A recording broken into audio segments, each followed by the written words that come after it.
네, 안녕하세요. 이번에는 이제 5주차 튜터링을 하도록 하겠습니다.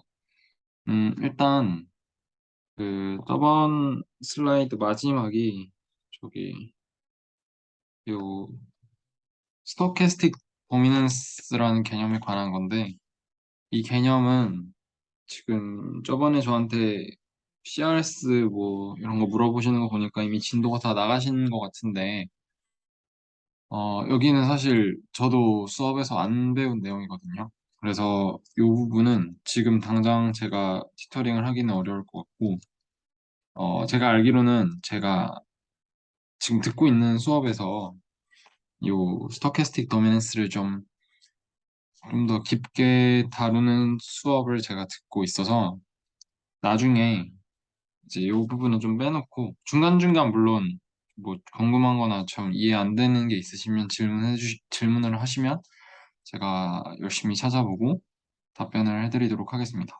근데 이건 일단은 좀 밀어 놓을게요. 제가 배우고 좀 더 정확하게 설명을 드리는 게 좋을 것 같아서.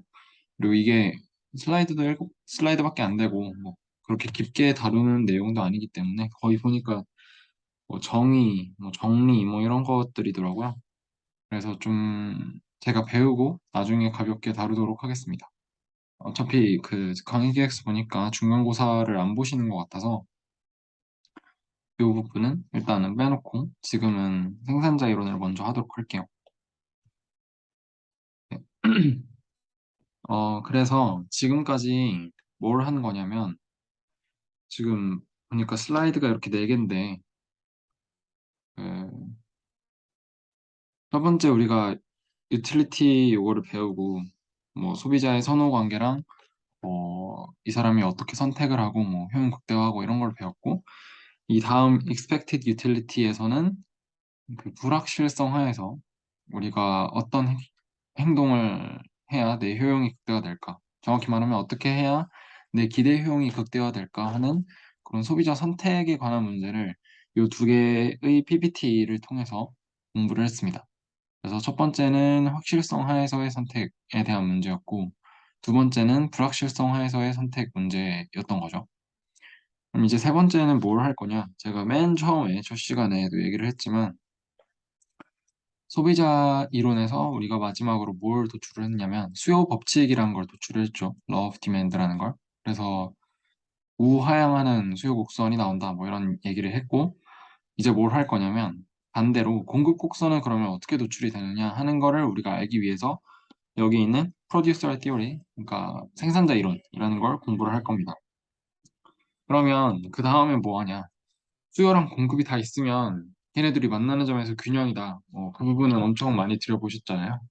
그래서 그 균형이라는 개념에 대해서 영어로는 여기 나와 있는 equilibrium이라는 개념에 대해서 좀 더 알아보고 그 다음에는 여기 general equilibrium 얘는 여러 개의 시장이 있을 때 그 모든 시장이 다 균형을 이루는 상태를 말해요. 그러니까 일반 균형이라고 하고 이 상태에서 경제 전체의 후생 또는 복지가 어떻게 되느냐 그거를 공부를 하고 아마 끝날 것 같습니다. 하여튼 다시 이 PPT로 돌아와서 이제 오늘부터는 생산자 이론을 할 건데 생산자 이론은 소비자 이론이랑 거의 비슷합니다. 거의 비슷해요. 그래서 소비자 이론의 개념을 잘 숙지를 하고 계시면 따라가기 그렇게 어렵지 않고요. 거의 비슷한 개념이라기보다는 비슷한 방법들을 많이 써요. 분석을 하는 데 있어서. 뭐 MRS를 조금 변형을 시켜서 뭐 MRTS라고 한다든지 뭐 이런 식으로 나중에 보겠지만 하기 때문에 소비자 이론을 열심히 했으면 생산자 이론은 그렇게까지 어렵지 않습니다. 몇 가지 차이점만 좀 주목을 해주시면 돼요. 하여튼 서로는 뭐 대충 이 정도고요. 제가 본격적으로 들어가기 전에 저번 시간에 그 포트폴리오 관련해서 너무 급하게 마무리한 것 같아서 제가 그 통계학에서 조금 다루는 저번에 말씀드린 공분산이랑 상관계수 뭐 이런 것들에 대해서 좀 얘기를 하고 그 다음에 생산자 이론으로 넘어가도록 하겠습니다. 그래서 이거를 일단은 뭐 요게 프로듀서 요거랑 관련 없지만 일단 그냥 백지에다가 써놓을게요. 이게 랜덤, 아이고야, 랜덤 베리어블이라는 우리 고등학교 때 배웠던 확률 변수라는 요 개념을 좀 잘 이해를 하셔야 되는데, 뭐, 이거는 뭐 저는 잘 모르지만, 얼마나 배우셨는지. 뭐 일단, 알고 계시면, 사실 포트폴리오 이거 다 이해하셨으면 지금 제가 하는 얘기 다 건너뛰고 생산자 이론부터 들으시면 됩니다. 하여튼, 이 랜덤 베리어블이라는 게, 어떤 변수가 있어서 어떤 확률로는 이런 값이 나올 수 있고, 뭐, 이런 확률로는 또 저런 값이 나올 수 있고, 뭐 그런 거잖아요. 그걸 연속적으로 분포를 시켰을 때 우리가 그거를 연속 확률 변수라고 하는 거고, 그리고 그 확률 변수가 따르는 확률 분포를 연속 확률 분포라고 하는 거죠. 그러면 이제 우리는 얘의 어떤 특징을 나타낼 수 있는, 그러니까 우리가 흔히들 말하는 뭐 x가 정규 분포를 따른다, 또는 뭐 x가 뭐 이항 분포를 따른다, 뭐 이런 것들 있잖아요. 정확히 기억이 안 나는데, 뭐 이런 식으로 표현을 하잖아요. 얘네들은 이 분포를 잘 나타낼 수 있는, 가장 잘 나타낼 수 있는 일종의 그 표현 방식이에요. 분포를 어떻게 표현을 할까? 그러니까 정규 분포는 평균과 분산만 가지고 그 분포를 잘 표현할 수가 있는 거고, 이항 분포는 횟수, 그 시행의 횟수랑 어떤 값이 나올 확률 p 얘네 두 개를 가지고 잘 나타낼 수가 있는 거죠. 근데 우리는 어디에 집중을 할 거냐면 방금 제가 말씀드렸듯이 이 랜덤 베리어블이 어떤 분포를 가지고 있을지는 잘 모르지만 얘 뭐가 됐든지 간에 얘 평균 미인이 있을 거고 얘 분산이 있겠죠. variance. 얘네 두 개만 보겠다는 거예요. 나머지도 뭐 많이 있겠지만 얘네들은 일단 무시를 하고 무시를 하면 안 되긴 하는데 정확히 하려면 근데 나머지로 다 따져 보려면 너무 복잡하니까 좀 간략하게 하기 위해서 우리는 평균이랑 분산만 보겠다라는 거. 그러면 이제 어떻게 되냐? 이제 우리의 효용은 이제 어떤 에셋 또는 어떤 자산, 금융 상품에서 나오는 그 돈이라고 할까요? 수익, 리턴이라고 할 수 있는데, 리턴. 하이 리스크 하이 리턴이란 말 많이 들어보셨죠? 이 리턴이 어느 정도 평균값을 가지고 있고, 그리고 이 평균값에서 얼마나 또 벗어날 수가 있는지. 즉, 얘는 일종의 변동성이에요, 변동성. 근데 우리가 로또를 안 사는 이유가 뭐예요? 이 평균값은 되게 높지만 변동성이 너무 크잖아요. 왜냐하면 확률이 너무 낮으니까. 그래서 우리가 로또를 잘 안 사는 건데, 예를 들어서 로또의 확률이, 우리는 지금 숫자 뭐 6자리 중에 다 맞춰야 되잖아요. 그리고 그 들어갈 수 있는 숫자도 막 30개, 40개 이러는데, 예를 들어서 한 자릿수고 1부터 9 사이의 숫자 하나만 맞춰도 로또에 당첨된다고 하면 매주에 하나씩 사겠죠, 무조건. 그러면 이걸 왜 사느냐? 이 평균도 높지만 이 경우에는 변동성이 확 줄어들기 때문에 사는 거거든요. 그래서 우리는 좀 앞에 말이 길었는데 우리는 이 포트폴리오 이론에서 사람들의 효용을 이제 원래는 그 상품의 뭐 개수 뭐 이런 식으로 정의를 했었죠. 예를 들어 뭐 이런 식으로 효용함수가 나타나 있을 때 X1의 재화를 몇 개를 소비를 하는지 X2 재화를 얼마나 소비하는지에 따라서 내 효용이 정의가 된다라는 거잖아요. 근데 여기서는 이 에셋을 얼마나 사고 팔고 이게 중요한 게 아니라 이 에셋에서 내가 받을 수 있는 평균적인 수익과 그리고 그 수익의 변동성에 따라서 내 그 효용이 결정된다라는 이론이 이 포트폴리오 이론의 아주 기본적인 가정입니다. 그래서 방금도 말씀드렸지만 이 평균적인 수익률이 좋아야 내가 효용이 올라갈 거고 변동성은 줄어야 되겠죠. 즉 변동성이 올라가면 나는 별로 안 좋아하겠죠. 아무리 평균이 높아도. 그래서 이런 트레이드 오프라고 할까요? 그런 관계를 가지고 있고 여기서 나오는 게 하이 리스크 하이 리턴입니다.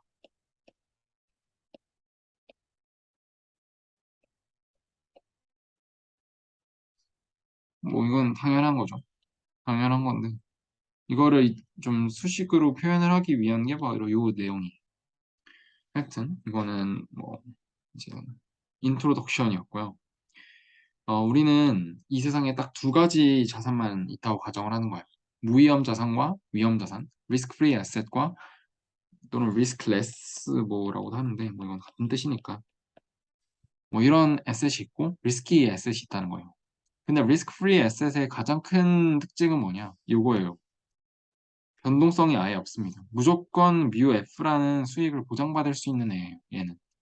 제가 저번에도 말씀드렸지만 미국한테 하루 동안 돈 빌리는 거. 미국의 1일짜리 채권. 그런 채권은 사실 없지만 뭐 예를 들어 만기가 하루 남은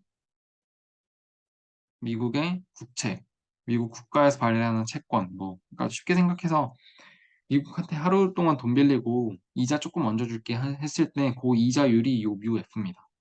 미국이 당장 내일 부도날 확률은 없잖아요. 그게 바로 변동성인 건데 이 변동성은 사실상 0은 아니겠죠. 0은 아니겠지만 거의 뭐 10의 마이너스 1000승 뭐 이런 느낌이겠죠. 거의 0에 가까운 수율일 거 아닙니까?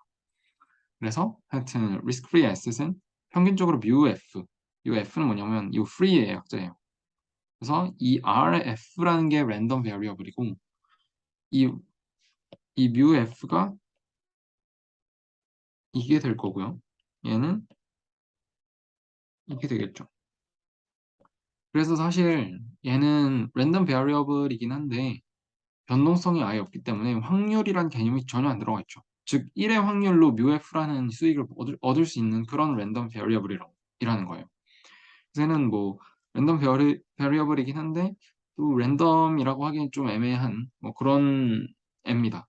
그래서 이걸 기억을 하시면 되고 또 리스키 에셋, 리스키랑 리스크 프리 에셋의 차이점이 뭔지 이제 이걸 보시면 금방 아실 텐데 바로 요거예요. 변동성. 리스키라는 게 바로 변동성이 있다는 얘기잖아요. 내가 쪽박 찰 수도 있고 대박 날 수도 있고 이게 리스키한 거고 결국 변동성이 크고 작고 그거잖아요. 그러니까 얘는 당연히 미는 뭐 그대로 평균적인 수익률이 있을 거고 얘도 변동성이 이 분산으로 베리언스로 나타난다는 거죠. 이 RA라는 랜덤 베리어블의 민과 베리언스를 통해서 리스키 에셋의 평균적인 수익률과 그 수익률의 변동성을 측정을 할 수 있다라는 얘기입니다. 얘도 똑같이 요거인 거고요.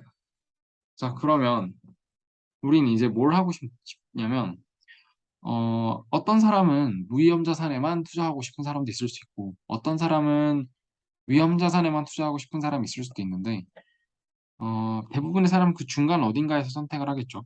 그래서 얘를 섞어요. 이런 식으로. 요거를 우리는 뭐 RP 포트폴리오라고 할게요. 그러니까 요 포트폴리오라는 건 그러니까 K는 0에서 1 사이 비율이라 치면 내 소득 중에 어느 정도의 비율을 무위험 자산에 투자하고 어느 정도의 비율을 위험 자산에 투자할지 그거를 얘기하는 겁니다. 그러면 얘의 평균적인 수익률과 분산도 알아야겠죠. 그래야 우리가 무찰국선이라는 걸 이렇게 접하게 해서 얘네랑 닿게 접하게 해서 이제 효용 극대화를 할 거 아니에요. 왜냐하면 우리의 유틸리티는 얘랑 얘로만 이루어져 있으니까. 아까 저번 시간에 보여드렸던 이런 평면에서 제가 이런 그래프를 그렸었죠. 이렇게 접해야 될 거 아니에요. 접하진 않지만 하여튼 접해야 되잖아요. 이렇게. 그래서 우리는 어떤 포트폴리오를 분석을 할 때 얘네 둘의 평균 수익률과 분산을 알고 싶어 합니다. 근데 얘는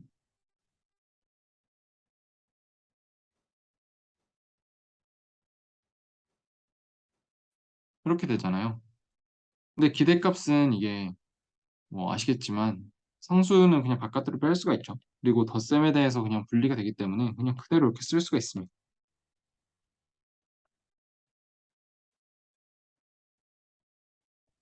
그럼 정의에 따라서 얘는 K 뮤 F 이렇게 되겠죠. 그럼 얘는 뭐냐? 얘는 그냥 뮤 F랑 뮤 A라는 애 내분점 뭔가를 찍은 거예요. K에 따라서. 이게 뮤 F고 이게 뮤 A라 치면 이 사이 어딘가에 있는 애들을 선택한 게 요 뮤 P 포트폴리오의 평균 수익률이 됩니다. 얘는 별로 안 어렵죠.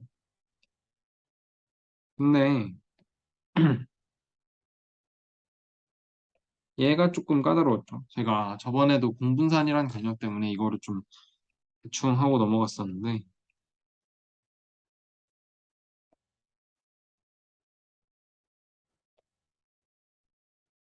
이렇게 되잖아요. 음,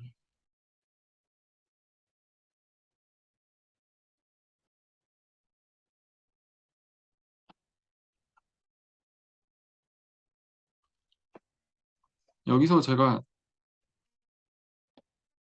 공식을 굳이 뭐 도출을 하고 증명하고 이건 전혀 필요가 없을 것 같아서 일단 공식을 바로 쓰겠습니다. 이건 저번에도 설명을 드렸으니까.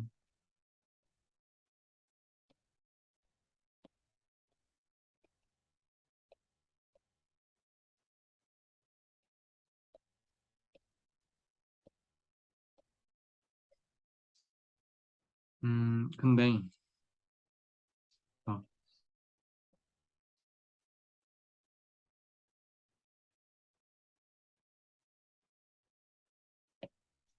어, 이런 공식을 제가 얘기를 했었죠. 근데 뭐 그 앞에 두 개는 뭐 그냥 이제 금방 알 수가 있고 왜냐면 이건 0이고 얘는 시그마 A 제곱이고 얘는 사실 날라갈 거고요. 얘가 중요한 거죠 지금. 요 코베리언스라는 건데 코베리언스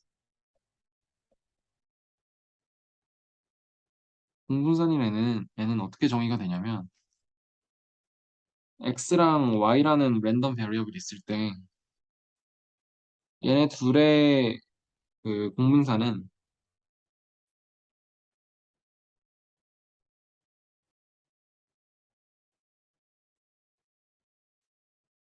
이렇게 정의가 돼요.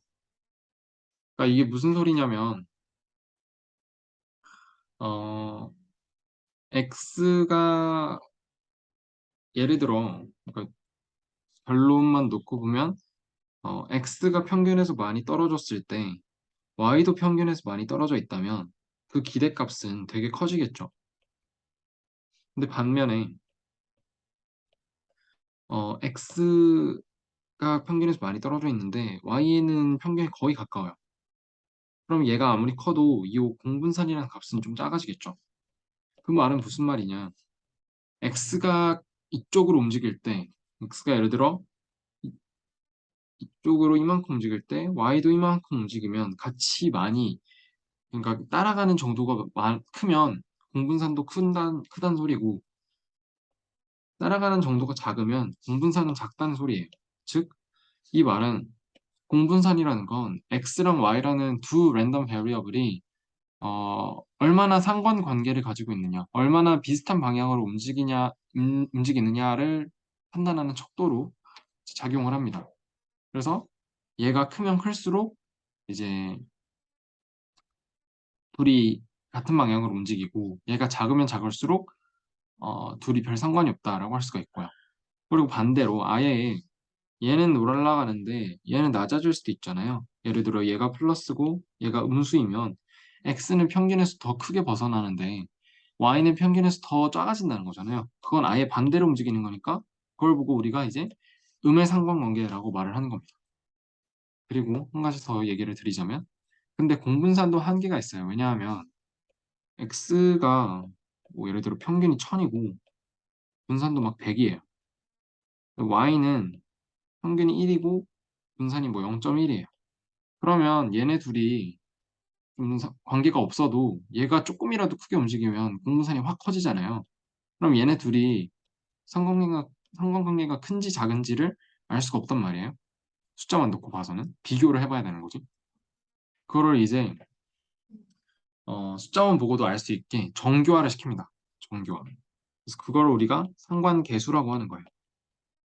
이건 우리가 로우라고 많이 쓰는데 얘는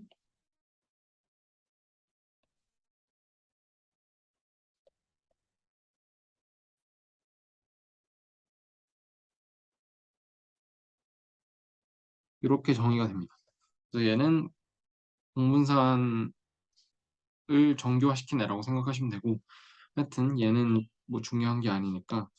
근데 여기서 생각을 해볼게요. 그러면 여기서 얘는 어떻게 될까요? 얘를 정의에다 그대로 집어넣어 볼게요.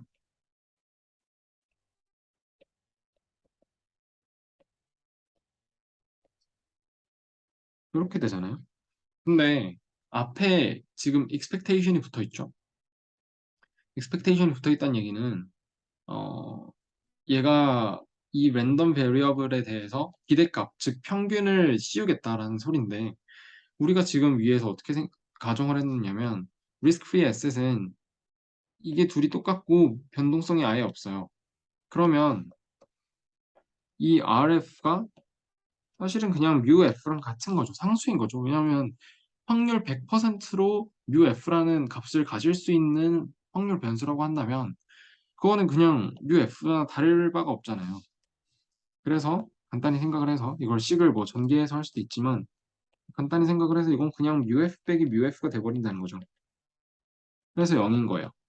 리스크 프리 에셋과 어떤 리스키 에셋에 서로 상관관계가 아예 없다는 거예요. 그게 왜 그러냐면 이 리스키한 에셋이 엄청 잘 나가요.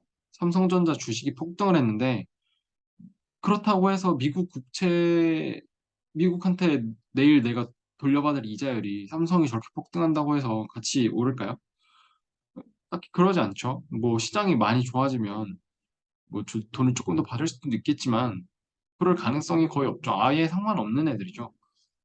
그렇다고 떨어지지도 않을 거 아니에요. 삼성전자가 오른다고 해서 국채는 쟤랑 난 반대로 움직여 하면서 반대로 또 떨어지진 않을 거예요. 아예 둘이 독립적이라는 거죠. 아예 상관없는 애들인 거예요. 그래서 우리는 이 리스크 프리 에셋일 때 리스크 프리 에셋과 어떤 다른 리스키 에셋과의 관계는 무조건 공분산이 0이다. 그래서 얘도 날려버립니다. 그래서 결과적으로 우리는 이 포트폴리오의 분산은 리스키 에셋의 분산에만 영향을 받는다라고 하는 거예요. 이렇게. 그래서 그걸 가지고 우리가 저번 시간에 막 무슨 이런 거 그리고 무슨 샤르프 레이시오니 뭐니 하면서 여기서 막 찰곡선 접하게 그리고 이러고 있었던 거예요. 그래서 이거는 공분산이라는 개념에 대해서 좀 더 정의상 엄밀하게 얘기를 해드린 거고 이 부분은 뭐 그냥 사실 경제학이 아니라 통계학이니까 그렇게 막 정확하게 이해를 하고 막 증명을 하고 뭐 그럴 필요까지는 없습니다. 근데 제가 뭐 저번에 써드렸지만 요 공식만 알아두시면 돼요. 요거 뭐 2차 완전 제곱식 같이 생긴 저 공식. 그럼 이제 넘어가겠습니다. 생산자 이론으로. 어, 생산자 이론은 사실 뭐 여기에 지금 교수님이 강의 노트를 좀 꽤 어렵게 써 놓으신 것 같은데 뭐 이게 교수님 쓰신 건지 하여튼 받아온 건지 모르겠지만 차근차근 설명을 하고 사실 잘 몰라도 뒤에 결론만 알면 별 문제 없을 것 같아요. 이런 말 하면 안 되지만 네, 처음부터 하겠습니다. 하여튼 음, 일단 정의가 막 여러 가지 돼 있죠. 근데 차근차근 하자면 프로덕션 플랜이라는 건 이제, 음, 어떤 기업이 생산할 수 있는 모든 가능성을 말하는 거예요. 그러니까 내가 어떤 인풋을 투입을 해서 어떤 생산 요소들 제일 대표적인 게 우리가 뭐 여기서는 막 XI 이렇게 돼 있는데 대부분 우리가 쓰는 게 이제 뭐 X1, X2라고 표현할 수도 있는데 이제 경제학에서는 보통 노동과 자본이라는 걸 이제 대표적인 생산 요소로 생각을 합니다. 생산 요소라는 건 인풋이에요. 말 그대로 인풋. 생산하기 위해 투입해야 되는 요소. 그래서 노동을 레이버의 약자를 따서 L이라고 부르고 쓰고 자본은 이제 왠지 모르겠는데 저도 독일어로 자본이 이렇대요. 그래서 K라고 씁니다. C가 아니라. 그래서 보통 생산함 수를 우리는 얘네 두 개의 함수로 봐요. 이변수 함수. 우리가 효용함수 쓴 것처럼. 이건 뭐 일단 그렇다는 얘기고 프로덕션 플랜은 뭐 그런 겁니다. 그냥 내가 이런 생산 가능성이 있다. 그리고 이 프로덕션 퍼시빌리티 셋이라는 건 음, 얘도 거의 비슷한 얘기인데 일종의 얘는 집합인 거죠. 나중에 얘기를 하겠지만 이거를 n이 아니라 R2라고 생각을 할게요. R2가 훨씬 편하니까. 그렇게 생각을 했을 때 예를 들어 프로덕션 퍼시빌리티 셋이 이렇게 생산함수가 그려지면 이 아래에 있는 거예요. 왜냐하면 내가 이게 생산함수면 지금 여기 있는 얘가 생산함수면 이 인풋을 좀 덜 투입하면 여기 밑에 있는 애들 다 만들 수 있을 거 아니에요. 왜냐하면 인풋을 늘렸는데 생산량이 오히려 줄어들고 그러진 않을 테니까 상식적으로. 그것도 나중에 다 이제 뭐 공린이 뭐 정린이 이런 식으로 정의를 하겠지만 지금은 이제 자연스러운 모델링을 위해서 생각을 해보면 인풋을 늘리면 아웃풋이 더 늘어나야지 오히려 또 떨어지면 안 되겠죠. 그러니까 뭐 흔히 말하는 우리가 효용함수에서 했던 것처럼 비율은 떨어질 수 있죠. 늘어나는 비율은 떨어질 수 있는데 늘어나고 줄어들고 그 부호 자체는 변하면 안 된다는 거예요. 그래서 프로덕션 퍼시빌리티 셋은 생산 가능한 모든 점들의 집합이라고 생각하시면 될 것 같고 이 efficient라는 거는 사실 얘는 뭐 결론적으로 보면 정말 별거 아닙니다. 어떤 기업이 같은 노동, 예를 들어 두 명의 노동자를 고용을 하고 세대의 기계를 도입을 해서 만들 수 있는 게 5, 6, 7, 8, 9, 10, 10개, 5개에서 10개까지의 어떤 뭐 기계, 아니 뭐 핸드폰을 만든다 치면 이 기업은 10개를 만들려고 하겠죠. 5개가 아니라 바보가 아닌 이상. 그걸 efficient라고 하는 거예요. 효율적이다. 당연한 소리를 하는 거죠. 제일 많이 만들겠죠. 가능한 인풋을 투입을 했을 때 가능한 모든 아웃풋들 중에서 제일 좋은 아웃풋을 뽑아 먹으려고 할 거 아니에요, 기업은. 뭐그 얘기를 하는 겁니다. 제일 많이 생산할 수 있는 요 프로덕션 플랜을 선택을 할 거다. 별거 아닙니다. 그래서 트랜스포메이션 펑션 이거는 일종의 그냥 중간 징검다리 역할로 뭐 이런 함수 정의한다 이겁니다. 이거 자체로 뭔가 막 우리가 나중에 써먹고 그럴 일은 전혀 없습니다. 그래서 정리를 하자면 이제 우리가 x라는 어떤 벡터, 그러니까 인풋이 예를 들어 n개가 있다고 치면 이렇게 x1부터 xn까지의 인풋을 이거를 그럼 다르게 표현할까요? a1 우리가 x1부터 xn까지의 인풋을 a1개, a2개, an개 이렇게 집어 넣어서 얻을 수 있는 게 있는 아웃풋이 y라고 하면 이 input requirement set라는 것도 별게 아니라 y를 만들어낼 수 있는 모든 그 인풋들의 집합을 그냥 우리는 vy라는 애로 표시를 하자라고 약속을 하는 거예요. 한 가지 주의를 할 점은 어, 아까 이 efficient 한 거랑 상관없이 내가 좀 예를 들어 어떤 벡터 x1 뭐 x1이 있고 x2가 있을 때 얘 가지고는 정확히 y개를 만들 수 있고 얘 가지고는 뭐 y 플러스 한 개를 만들 수가 있다고 가정을 하면 이 vy에는 y를 만들 수 있는 그 능력 또는 그 가능성만 있으면 되기 때문에 x2도 vy에는 들어간다는 거예요. 왜냐하면 y 플러스 한 개면 y개도 만들 수 있다는 소리니까. 그냥 하나 버리면 되잖아요.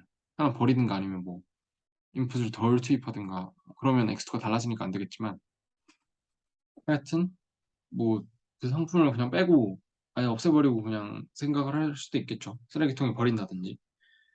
뭐 그런 식으로 하면 이제 여기 보면 all input bundles that produce at least y. y가 아니라 produce y가 아니라 at least라고 돼 있죠.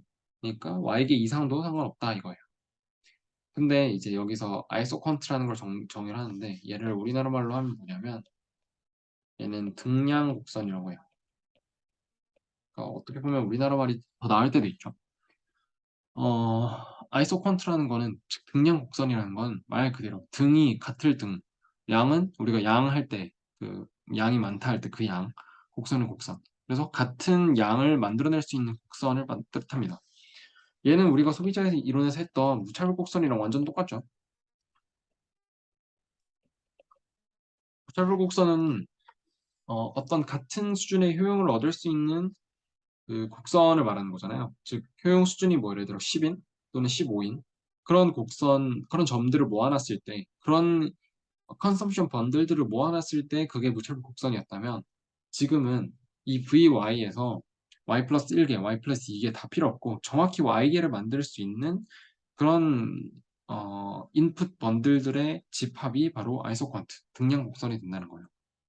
그러니까 그냥 간단하게 생각해서 어떤 기업이 정확히 Y개, Y 플러스 1개도 안 되고 Y 플러스 2개 안 되고 Y 마이너스 1개도 안 되고 정확히 이 인풋을 투입하면 정확히 Y개가 나온다라고 했을 때 그 인풋들의 모임을 등량 곡선이라고 생각하시면 됩니다. 그리고 마지막으로 이제 얘네 두 개는 기억해야 돼요. 나머지 두 개는 잊어먹어도 되는데 얘네 두 개는 알아야 됩니다. 그럼 이제 생산함수가 정확히 뭐냐? 생산함수라는 건 이 X라는 게 지금 인풋 번들이죠. 생산 요소들을 투입해가지고 내가 Y라는 생산량을 만들어내는 건데 요 정의를 보시면 Y is the maximum output that can be feasibly produced with inputs X라고 되어 있는데 그러니까 X라는 인풋을 넣어서 최대한 내가 생산해낼 수 있는 생산량 그걸 이 생산함수의 함수값으로 정의를 하겠다라는 얘기예요. 이것도 어찌 보면 당연한 얘기죠. 기업이 어떤 인풋을 투입을 했을 때 예를 들어 뭐 1부터 100까지의 생산량을 모두 다 얻어낼 수가 있어요. 예를 들어 1이라는 경우에는 정말 정말 비효율적인 경우겠죠. 뭐 프로그래머를 뽑아가지고 뭐 청소하는 데 시킨다던가 아니면 청소부를 뽑아가지고 프로그래밍 돌린다는 데 시킨다던가 그러면 하루 종일 일해도 뭐 상품이 한 개 나올 거 말 거일 거 아니에요. 그런 건 다 째끼고 모든 인풋을 적재적소에 배치를 해서 아주 효율적으로 일을 돌렸을 때, 회사를 돌렸을 때 얻어낼 수 있는 아웃풋, 즉, 요 100개만을 생산함수의 함수값으로 인정을 하겠다라는 얘기입니다. 뭐 당연한 소리죠. 어느 회사든 그렇게 할 거 아니에요. 할 수 있으면 최대한 많이 만들려고 하겠죠. 그래서 그거를 생산함수로 정의를 합니다.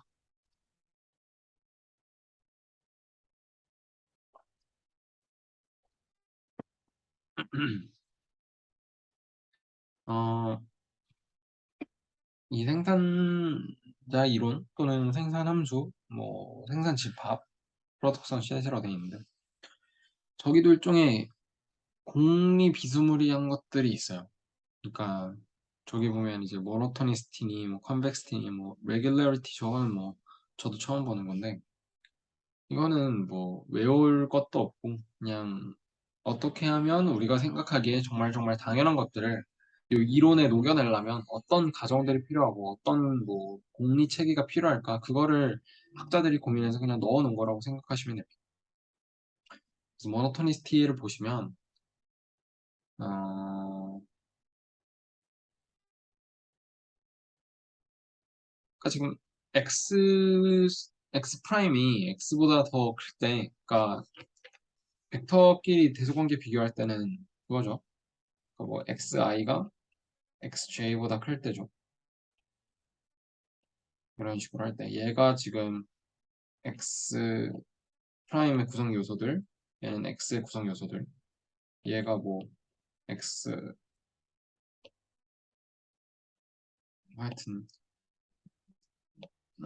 이 쓰기가 좀 힘든데 얘가 뭐 x1, x2, xn 얘를 뭐 x11, x12, xn 이렇게 쳤을 때 xi가 x1j보다 항상 더 크다는 거예요. 이렇게 성립을 했을 때 이 벡터끼리 이런 부등호가 성립한다 뭐 이런 얘기고 근데 뭐 그게 중요한 게 아니라 저 인풋이 그러니까 x 프라임이라는 인풋이 다 커요 x보다 그거는 같아요. 그러면 저 x 프라임도 당연히 x가 만들어낼 수 있는 아웃풋을 만들 수 있다라는 얘기죠. 왜냐하면 x가 만약에 vy라는 데 들어가 있으면 x 프라임이라는 건 x보다 더 많이 만들어낼 수 있으니까 당연히 그거보다 적은 vy 즉 y개를 만들어낼 수 있을 거 아니에요. 근데 여기 뭐 free disposal is allowed라고 돼 있는데 제가 아까 그냥 y 플러스 1개를 만들어낼 수 있다 치면 x 프라임이 y 플러스 1개를 만들어낸다라고 가정을 한다면 제가 아까 한 개 버리면 그냥 y개 만들 수 있다라고 말씀을 드렸잖아요. 그거에 대한 설명입니다. 그러니까 버릴 때 쓰레기 처리하는 비용이 안 들면 된다 이거예요. 그러니까 뭐 그건 정말 사소한 얘기고 당연한 소리죠 사실. 많이 투입하면 더 많이 생산할 수 있는데 그 전 단계에서 그거보다 더 적은 건 당연히 생산할 수 있을 거 아니에요. 그런 얘기고 여기 있는 컨벡시티는 우리가 소비자 이론에서 컨벡스 프레퍼런스를 가정한 이유가 이제 사람들의 이 선택 패턴 또는 행동을 좀 더 잘 묘사하기 위해서 컨벡시티를 넣어놓은 거잖아요. 그래서 결과적으로 컨벡스한 컨벡스 weakly preferred set이라는 걸 가정을 해서 거기서 우리는 어, 뭐 decreasing MRS니 아니면 뭐 convex indifference curve라든지 뭐 이런 것들을 도출을 했잖아요. 여기서 똑같습니다. 그래서 똑같이 이제 뭐 DMRS 대신에 뭐 나중에 나오겠지만 DMRTS라든지 아니면 아이소퀀트 무차별 곡선 indifference curve 대신에 아이소퀀트가 컨벡스하다든지 이런 것들이 우리가 생각을 했을 때 너무 당연해 보이고 이렇게 돼야 한다라고 학자들이 생각을 했고 이게 일반적인 사람 기준에서도 맞기 때문에 이 컨벡시티라는 거를 여기다 도입을 한 거예요. 그리고 저기엔 제가 형광펜 쳐놨지만 사실 형광펜은 안 쳐도 돼요. 퀘사이 컨케이프 프로덕션 펑션인데 이거 뭐 아주 수학적이고 이론적인 얘기입니다. 퀘사이 컨케이프라는 걸뭐 굳이 교수님께서 설명을 해주셨다면 뭐 알아두시면 좋겠지만 사실은 별 필요 없고요. 제가 정확히 기억이 안 나는데 그 유틸리티 펑션 이거를 아, 제가 이렇게 옛날에 설명을 드렸잖아요.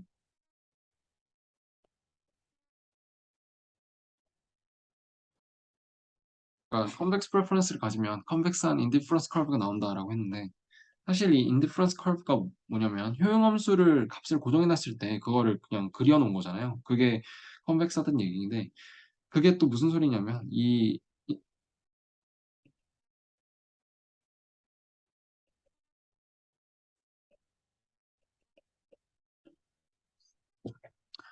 무차별 곡선이라는 게 결국 효용함수에서 도출되는 거다 보니까 컨벡스 인디퍼런스한 컨벡스 인디퍼런스 커브를 가지는 이런 사람의 효용 함수는 퀘사이 컨케이브 하다는 거예요.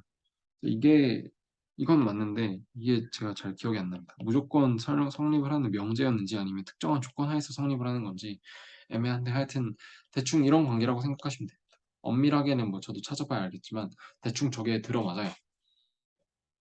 그래서 이게 필요 충분 조건인지는 저도 잘 모르겠지만 대충 그렇다. 그래서 이것도 똑같이 이 아이소퀀트가 컨벡스하고 그 프로덕션 퍼시빌리티 셋이 컨벡스하면 이거는 이거랑 똑같이 프레퍼런스의 경우랑 똑같이 이번엔 효용함수가 아니라 생산함수가 회사에 컨캡할 것이다 라고 받아들이시면 됩니다. 그래서 그리고 한 가지 TMI는 회사의 컨케이브는 우리말로 준 오목이라서 그러니까 오목 함수는 아시죠 다 오목 함수 컨케이브 펑션 안에 준 오목이니까 더 그건 약한 거죠. 준 오목 안에 오목이 들어가 있습니다. 그래서 오목 함수는 컨케이브 펑션은 다 크사이 컨케이브 해요. 네, 그건 됐고 regularity는 vy가 not empty라는데 뭐 당연한 소리죠. 아무것도 없는데 어떻게 생산을 하겠어요. 0개를 생산을 하려면 그래도 0개 0개를 넣어야죠. 그러니까 0, 0이라는 뭔가 있어야 된다는 거죠. 그래도. 말이 좀 이상하긴 한데 공집합이랑 0이 들어가 있는 집합이랑 다르잖아요. 그래서 공집합에서는 생산이 불가능하다. 0,0이라는 그 어떤 원소라도 있어야 그걸 생산함수에 대입을 했을 때 0,0 넣으면 0, 0이라는 생산 값이 나온다. 생산함수의 함수값이 나온다. 라는 얘기죠. 그러니까 뭐 단순하게 생각을 하면 우리가 수학적으로 함수가 정의가 되려면 정의역이 있어야 되잖아요. 정의역이 공집합이면 함수가 정의가 안 되잖아요. 그러니까 정의역이 0밖에 없어도 0이 있어야 F0이라도 나올 거 아니에요. 공집합이면 F 안에 넣을 게 아무것도 없으니까 뭐 그렇게 생각하시면 될 것 같고 그다음에 closed set이라는 건 뭐 별건 아닌데 제가 여기 써놨죠. 그려놨는데 이 점선이라는 게 우리가 포함되지 않는 부분을 점선으로 그려놓잖아요. 예를 들어 그러니까 어떤 느낌이냐면 요 원의 방정식에서 요거랑 요 차이에요. 얘는 클로스드 셋이고 얘는 오픈 셋입니다. 그래서 경계선이 있으면 오픈이고 있으면 클로스드고 없으면 오픈이에요. 그러니까 이게 왜 그러냐면 음, 이 VY라는 게 일종의 그 Y를 만들 수 있는 그 인풋대 집합인 거잖아요. 근데 좀 말로 설명하기가 좀 애매한데 이게 점선으로 돼 있으면 좀 애매하죠. 예를 들어 여기가 뭐 3,2라고 할게요. 이게 뭐 LK라 치면 그러면 얘 이 경우엔 지금 오픈셋이죠. 오픈셋이에요. VY가 오픈셋인데 3,2라는 투입 요소를 넣으면 Y라는 값이 안 나와요. VY는 포함 안 돼요. 근데 거의 근접했죠. 그러면 이 Y라는 걸 만들어내기 위해서 우리는 3.1개랑 2개를 넣으면 되는 건가요? 아니면 3.01개? 3.001개? 조금 말이 이상하죠? 정확히 3개, 2개 넣으면 Y가 튀어나온다라고 알면 될 텐데 여기 점선이 있다는 소리는 이거를 좀 무한대로 쪼개봤을 때 3.1개, 3.01개, 3.001개, 3.0001개, 콤마 2개 넣으면 Y가 나온다 라는 소리잖아요. 좀 이상하죠? 3개는 안 되는데 3.01개는 된대요. 생산을 할 때. 조금 이상하잖아요. 뭐 그 정도로 받아들이시면 될 것 같고 그래서 클로스 셋이어야 된다라는 소리입니다. 이거는 뭐 그냥 공리 같은 거니까 넘어가면 되고 아이소 퀀트는 뭐 대충 이렇게 생겼습니다. 부차별 곡선이랑 똑같이 얘도 컨벡스하게 생겼죠. 뭐 그렇게 넘어가면 되고 그다음에 이거는 제가 저번에 뭐 물어보셔서 IRS, DRS 할 때도 얘기를 했지만 홉 더글라스 생산함수입니다.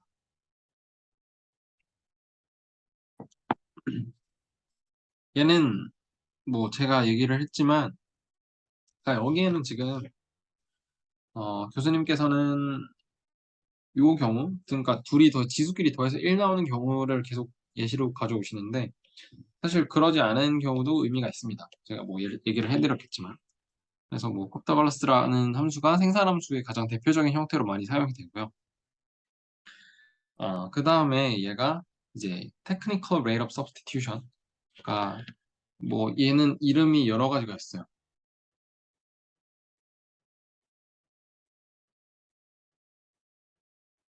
어,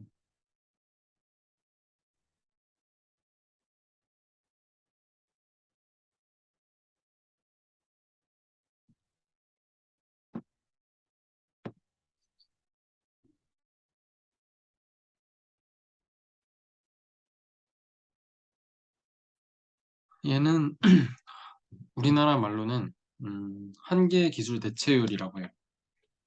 MRS는 한계 대체율이었죠. 그래서 뭐 여기에 뭐 책마다 다른데 여기에 뭐 마지널 테크니컬 레이트 오브 서브스티튜션에서 뭐 이렇게 이름을 붙이는 경우도 있는데 여기는 뭐 TRS라고 돼 있으니까 그냥 TRS라고 알고 계시면 되고 얘는 똑같아요. MRS가 뭐였냐면 무차별 곡선 하에서 즉 효용이 변함 없을 때 효용은 가만히 있을 때 내가 XJ랑 YJ를 했을 때 XJ를 한 개 포기를 했을 때 YJ를 내가 얼마나 더 받아야 똑같은 효용 수준이 유지가 될까 하는 그 비율이었잖아요. 즉 나는 어, 한 개의 X제를 위해서 같은 효용을 유지할 때 한 개의 X제를 위해서 얼마나 많은 Y제를 포기할 수 있느냐라는 거였죠. 얘는 뭐냐면 기업 입장에서 똑같은 생산량을 유지하고 싶을 때 내가 투입 요소, 노동과 자본이라고 했을 때 뭐 X축이 L이라고 한다면 나는 노동자 한 명을 더 고용하고 기계를 줄인다고 생각을 한다면 같은 생산량을 생산한다는 가정하에서 나는 노동자 한 명을 더 늘리기 위해서 몇 대의 기계를 포기해야 되는가, 몇 대의 자본을 포기해야 되는가라는 그 비율이 TRS입니다. MRS랑 완전 똑같죠. 그래서 얘는 우리가 전미분을 사용을 해서 이 MRS를 도출을 했는데 여기도 똑같습니다. 지금 Y가 이렇게 돼 있고 우리는 얘를 전미분을 할 거예요. 여기다 쓰겠습니다. 그러면 얘는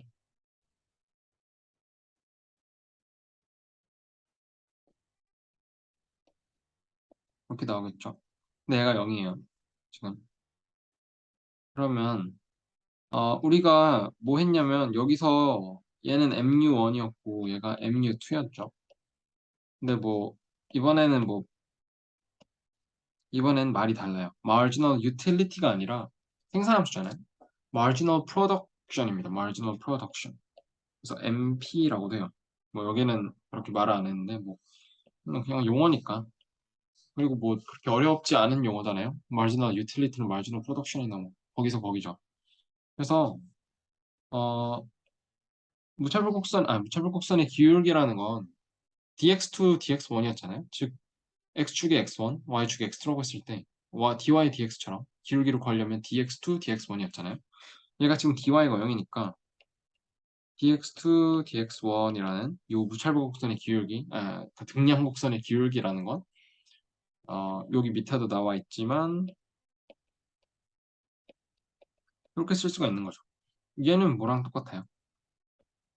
얘는 무차별곡선에서 아유, 잘못 썼네. 여기가 오타가 난 것 같은데 어,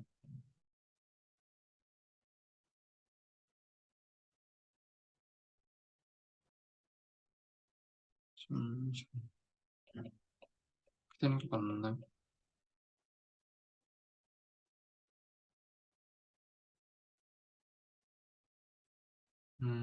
잠시만요. 제가 아직 헷갈리는데.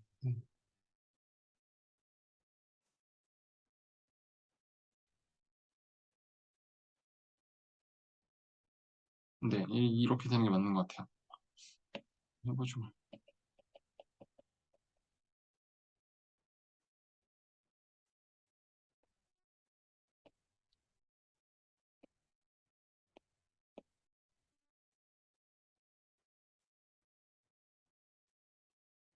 아, 네, 거꾸로네요. 네, 좀 이상했죠, 역시. 왜냐하면 똑같아야 되거든요. 요거잖아요. 무차별 곡선의 기울기. 요게 MRS잖아요. MU1 over MU2라고 맨날 교수님들이 영어로 말씀을 하시는데 요 생산함수도 똑같죠, 완전히. MP1 over MP2. 요게 TRS입니다. 또는 뭐 MRTS라고도 하고. 이게 등량곡선의 기울기고요. 얘는 또 컵다글라스 효용함수, 아니, 생산함수를 가져와서 이걸 구했는데 얘는 뭐 직접 해보시면 쉽습니다. 별로 안 어렵고. 그래서 요게 TRS라는 개념도 이제 우리가 효용함수를 다룰 때 MRS라는 개념을 가지고 열심히 하는 것처럼 그걸 가지고 좀 분석을 하는 것처럼 요 생산함수 같은 경우에도 함수 자체에 대해서 뭔가 특징을 파악하고 싶으면 이 TRS를 구해보시면 도움이 됩니다. 그래서 이거는 뭐 전미분을 통해서 금방 구할 수가 있고요. 제 생각에는 정말 개인적인 생각인데 사실 이런 식으로 구하는 것보다는 뭐야, 이런 식보다는 저는 사실 이 방식이 더 나은 것 같습니다. 전미분하는 게. 됐고, 요 리턴 투 스케일은 제가 질문을 답변을 드리면서 설명을 드렸으니까 굳이 또 설명을 하지 않겠습니다. 그러면 이제 제일 중요한 부분으로 넘어왔어요. 그러면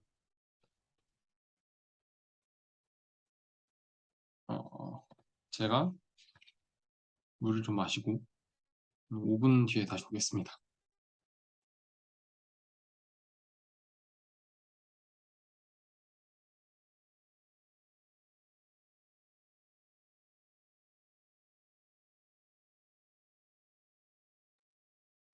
네, 다시 돌아와서 이제 우리는 뭐 할 거냐면 우리가 소비자 이론에서 이제 뭐 선호 관계라든지 효용함수, MRS 이런 거 다루고 나서 뭘 했냐면 물론 예산선도 배웠지만 어, 효용 극대화했죠. 어떻게 선택을 해야 내 효용이 극대화가 될까? 예산 제약 하에서 내 효용 함수를 극대화해 줄 수 있는 나의 소비점은 무엇일까라는 걸 뭐 라그랑지 아니니 뭐 MRS랑 뭐 예산선 기울기가 접해야 된다느니 하면서 막 구했잖아요. 그 옵티멀 포인트를. 여기서도 똑같은 거 할 거예요. 대신에 기업은 어 유틸리티 맥시마이제이션이 아니라 기업에는 효용이라는 게 없죠. 기업의 효용은 결국 이윤이잖아요, 이윤. 돈 얼마나 버는지가 기업의 척도죠. 잘 나가는 기업의 척도. 그러니까 우리는 profit maximization을 하는 거예요. 근데 한 가지 다른 점은 뭐냐면 우리가 소비자 이론에서는 예산 제약 하에서의 효율 극대화를 했었죠. 근데 기업에는 제약식이라는 게 없습니다. 왜냐하면 기업은 자기가 원하기만 하면 빚을 내서라도 노동이나 자본이나 뭐 이런 생산 요소들을 거의 무한정은 아니겠지만 사실상 무한정 끌어올 수가 있죠. 그렇게 하는 기업이 없을 뿐이지 빚을 막 내서라도 노동자를 고용을 하고 기계를 들여오고 공장 짓고 할 수가 있잖아요. 근데 그렇다고 하더라도 이윤이 그만큼 안 나서 문제인 거지 가능은 하잖아요. 제약이라는 게 없다는 말이죠. 그게 가장 큰 차이입니다. 소비자 이론과 생산자 이론에서 이윤 극대화와 효율 극대화의 차이는 효율 극대화는 예산 제약식이 있지만 기업에게는 예산 제약식이라는 게 없어요. 그냥 내가 주어진 총 수익과 토탈 레베뉴와 내가 내야 하는 즉 노동자에게 지급해야 하는 임금이나 아니면 뭐 기계를 샀을 때 뭐 렌트비나 이런 비용 처리를 해야 되는 것들 그런 것들을 구해서 걔네 둘의 차이를 극대화를 시키면 되는 거예요. 왜냐하면 profit 즉 이윤이라는 건 내가 번 거에서 내가 써야 되는 거 빼면 되잖아요. 이게 우리 파이라고 하는데 보통 프로핏을 이윤을 파이라고 표시를 합니다. TR은 토탈 레베뉴, 총 수익의 줄임말이고 토탈 코스트, TC, 토탈 코스트는 총 비용의 줄임말입니다. 그래서 다시 돌아와서 이제 이윤 극대화는 방금 말한 거 TR 빼기 TC 극대화하는 거예요. 간단하게 생각을 하면. 근데 나중에 가서 이제 시장을 다룰 때도 얘기를 하겠지만 여기서는 그러니까 대부분의 시장이 그렇죠. 기업이 한 개의 기업이 하나의 기업이 시장 전체의 가격을 바꿀 수 있는 힘을 가지고 있는 경우는 거의 없어요. 뭐 이걸 이제 독점 시장이라고 하는데 가격을 이렇게 막 바꿀 수 있는 힘을 가지고 있는 기업이 존재하는 경우 그런 걸 이제 독점 시장이라고 하는데 그런 거 다 배제하고 우리가 흔히 알고 있는 건 아니지만 하여튼 대부분의 경우에는 사실 가격이라는 건 기업들의 행동에 따라 달라지긴 하지만 대부분 기업들은 가격 자체를 바꿀 수 있는 힘은 없잖아요. 대신 가격을 좀 받아들이는 그런 형태라고 생각을 하는 겁니다. 이건 일종의 가정이라고 할 수가 있는데 여기서 뭘 가정을 하냐면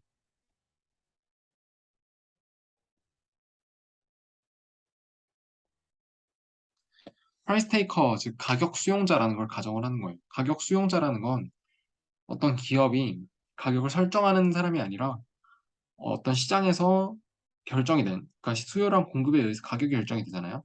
그 가격을 있는 그대로 받아들이고, 아, 나는 이 가격에 얼만큼 팔아야, 그러니까 수량만, 판매량만 결정을 한다는 거죠. 얼만큼 팔아야 내 이윤이 극대화될까라는 걸 결정을 해서 내 생산량을 결정한다는 거예요. 여기 나와 있죠. 그래서 메커니즘을 보면 가격이 주어져 있을 때, 내가 프라이스 테이커일 때 이윤을 극대화하기 위해서 나는 얼마나 생산을 해야 될까? 즉, Y라는 생산량을 나는 결정을 해야 되는 거예요. 가격은 내가 결정할 수 없어요. 그리고 여기서 내가 나와 있지만 이 Y라는 거에 대한 결정으로부터 공급도 나오겠죠. 당연히 공급 곡선이 노출될 거예요. 왜냐하면 공급 곡선이라는 건 가격이 올라갈 때 기업들의 생산량이 얼마나 늘어나는지를 보는 그런 관계를 나타내는 게 우상향하는 공급 곡선이잖아요. 가격이 높아지면 생산 많이 한다.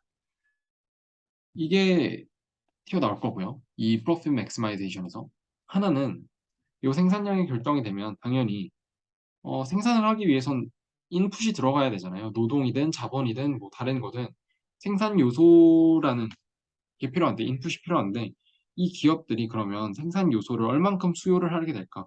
이 기업은 공급자이기도 하지만 생산 요소라는 시장에서는, 즉 노동시장 또는 자본시장에서는 기업들이 공급자가 아니라 수요자잖아요. 나는 이 노동자를 고용해야, 좀 말이 좀 이상하지만 노동자를 사야 되잖아요. 노동을 사야 되고 자본을 사야 되기 때문에 이 생산량을 결정하게 되면 우리는 생산 요소 수요라는 걸 결정할 수 있다는 거예요. 생산 요소 수요. 조건부 얘는 지금 올라가도 될 것 같습니다. 어, 그러면 이걸 이제 다 이해를 하셨을 테니까 이제 식으로 표시를 하는 거예요. 식으로 표시하는 거면 이게 조금 말이 좀 어렵게 되어 있는데 그냥 다시 제가 써볼게요. 얘 뭐 하는 거냐면 이제 생산함수가 제가 계속 LK라고 쓰겠습니다. 그냥 X1, X2라고 쓸까요?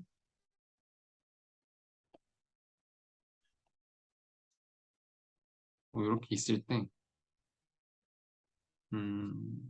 아니 그래도 LK라고 쓰죠. 이게 X1, X2랑 같은 얘기입니다. 그래서 제가 예를 들어 뭐 더글라스 함수의 대표적인 형태인 이런 함수를 가지고 있다고 쳤을 때 우리는 생산량을 결정을 한다는 거예요.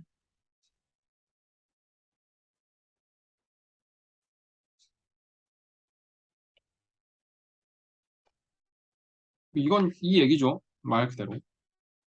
근데 이거를 좀 더 뜯어보면 이 기업이 결정하는 건 Y이긴 한데 이거는 좀 2차적인 얘기예요. 그래서 제일 처음에는 뭘 결정하냐면 얘네를 결정하겠죠. Y라는 걸 결정이 되면 이게 Y잖아요.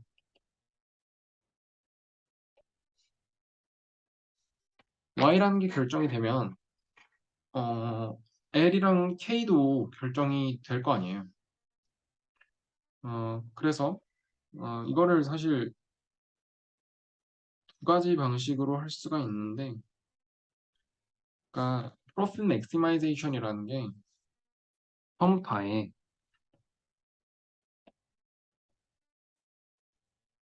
이렇게 할 수가 있고요.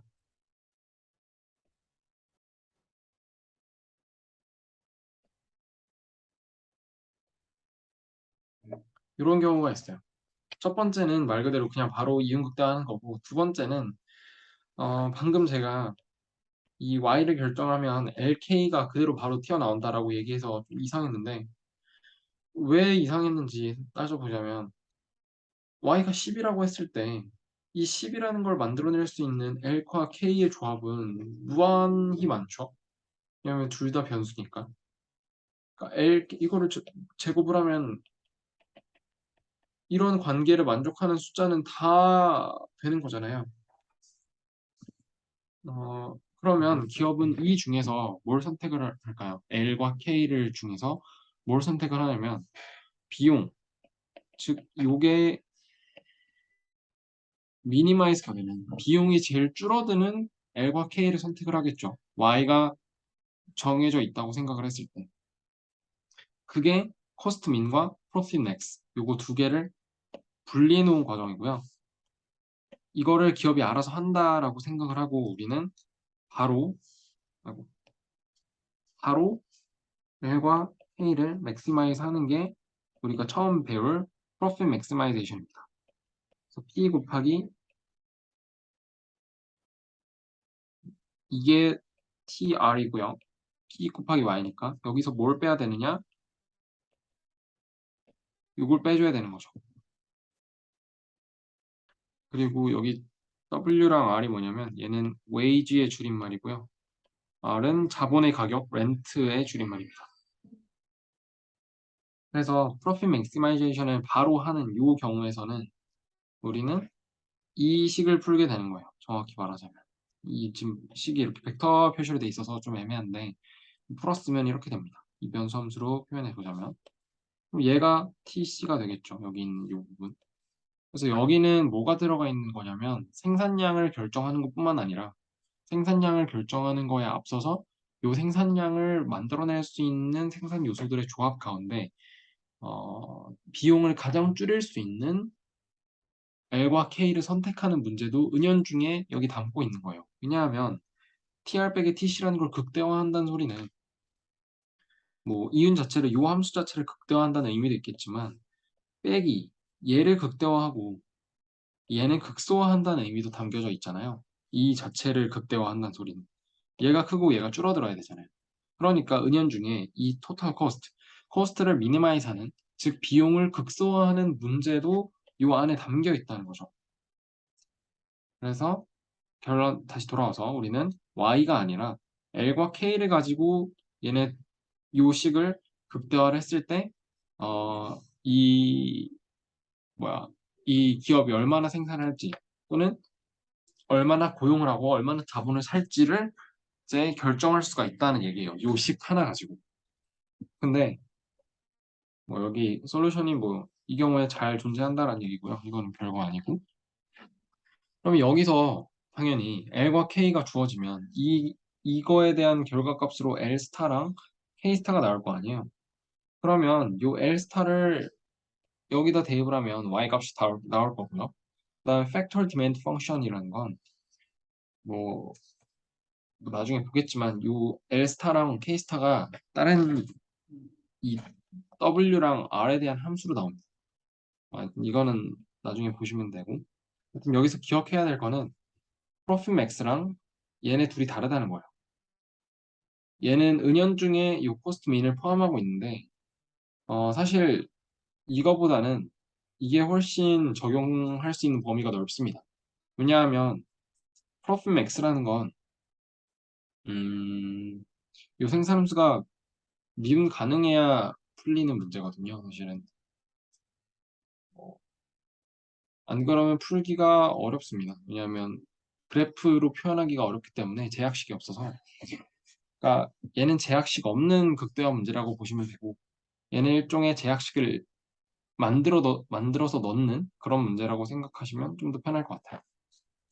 하여튼 여기서 가져가셔야 될 건 뭐냐면 나중에 다 설명을 할 테니까 제가 예시도 들어드릴 거고 요 프로핏 맥스라는 건 이거고 이 문제를 푸는 거고 여기서 y가 아니라 왜 lk로 극대화를 하느냐라는 건 요 문제 아래서 그러니까 여기 y라고 되어 있지만 이 프로핏 맥시마이제이션을 한 번에 다 할 때는 비용 극소화의 문제와 요 이윤 극대화의 문제 두 개 문제를 동시에 푸는 거기 때문에 y로만 결정해서는 지금 l과 k를 전혀 결정할 수가 없어요. 왜냐하면 y가 고정되어 있다고 하더라도 그 y로 만들어낼 수 있는 l과 k는 무수히 많기 때문에 그 l과 k의 조합 중에서도 이 비용을 극소화할 수 있는 l과 k를 찾아내야 비로소 그게 궁극적인 이윤 극대화 문제를 푸는 해가 된다는 거예요.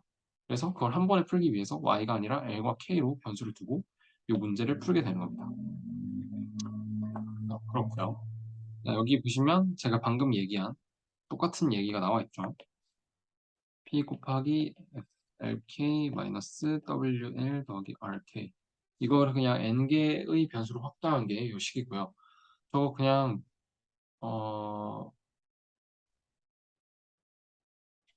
요게 지금 뭘 내포하고 있냐면 이게 왜 지금 미분 한 번에서 0 나오는 거 왜 찾느냐 왜 이게 조건 확인 안 하냐 여기에 다 들어가 있습니다. 이게 조건이 여기 다 가정돼 있다고 가정 생각을 하고 문제를 풀면 돼요.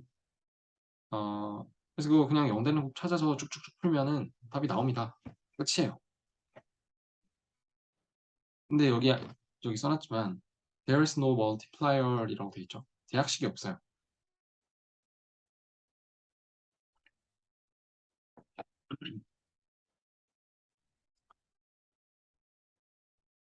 예, 요거는 이 이윤극대화 문제는 제약식이 없어서 어, 미분이 잘 안 되는 경우에는 그림 그려서 풀기가 조금 까다로운 부분이 있습니다.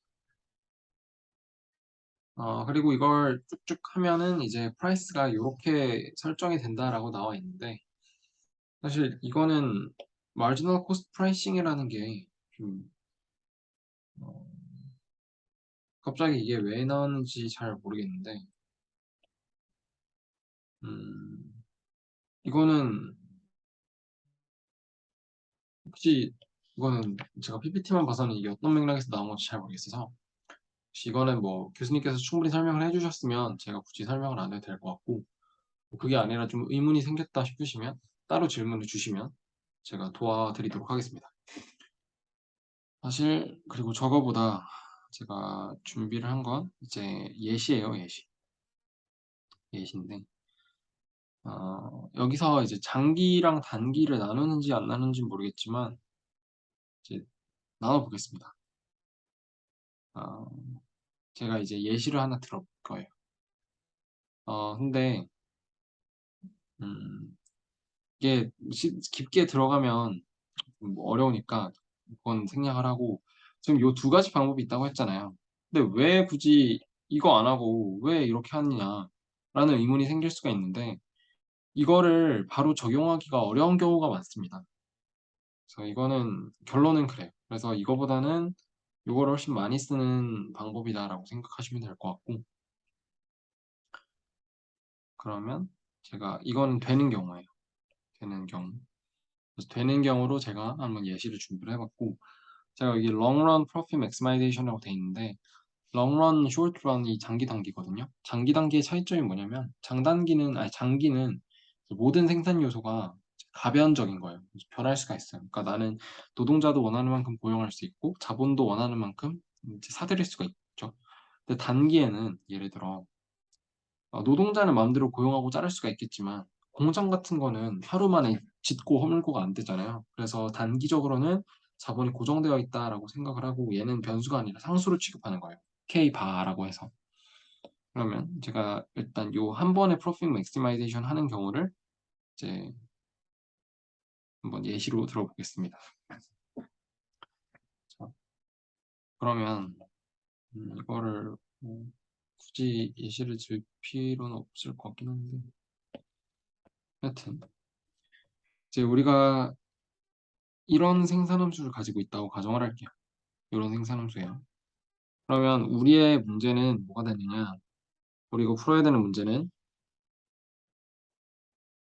LK를 변수로 해서 이윤 극대화를 해야겠죠. 근데 이윤은 P 곱하기 Y니까 얘고, 수익은 비용은 똑같이 이렇게 되겠죠. 별 어렵지 않습니다. 미분해가지고 또 이거 나눠요. 이거 왜냐하면 지수로 돼 있어. 곱다 갈랐으니까 나눠요.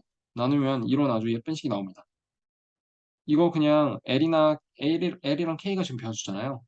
둘 중에 하나를 이렇게 정리를 해가지고 다시 여기다 넣어주시면 연립방정 정식 풀듯이 쭉쭉 나오고 마지막으로 L이 이렇게 정리가 됩니다. 그러면 여기서 이거 푸는 거는 제가 생략을 하고 지금 L 스타가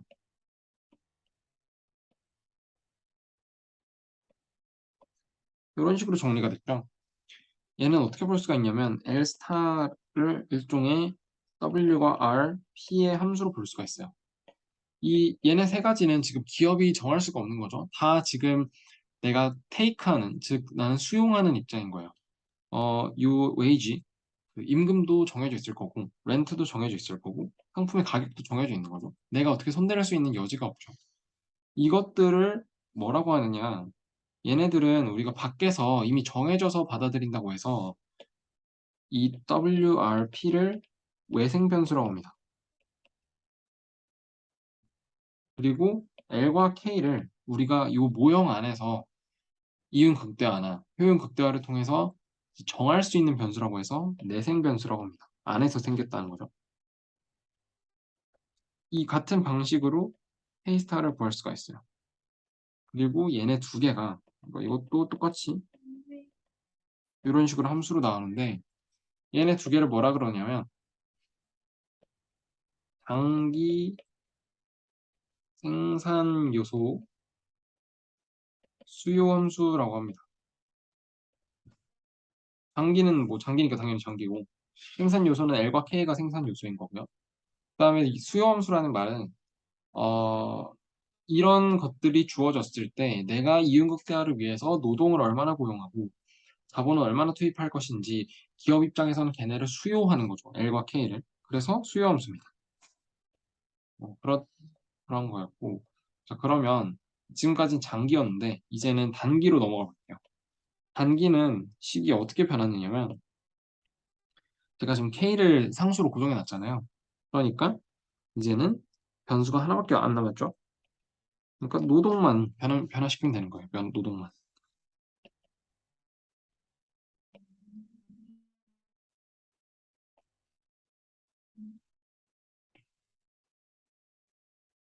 그러면 얘 미분하면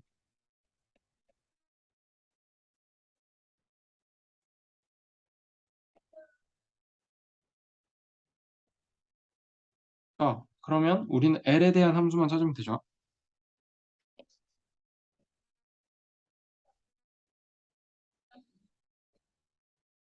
자, 그러면 이제 음 이걸 어떻게 좀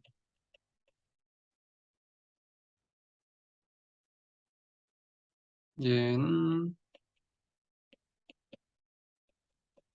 이렇게 되겠죠? 즉 L 스타는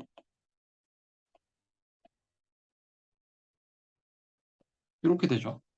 그러니까 얘는 별거 없어요. 왜냐하면 변수가 하나로 더 줄었기 때문에 오히려 더 쉽습니다. 그리고 거기서 하나 주의해야 될 점은 이제는 음, WRP에 대한 함수가 아니라 물론 R은 여기 없긴 하지만 일종의 외생 변수라는 측면에서 일단 여기다 넣습니다. 그래서 R은 뭐 없다고 가정해도 되고 WRP에 대한 함수 플러스 K 바도 외생 변수로 내가 받아들이기 때문에 L스타를 얘네 4개의 함수로 표시를 하는 게 숄트런과 그러니까 단기와 장기의 가장 큰 차이점입니다. 그래서 얘를 이번엔 단기 생산 요소 수요 함수라고 부르는 거예요.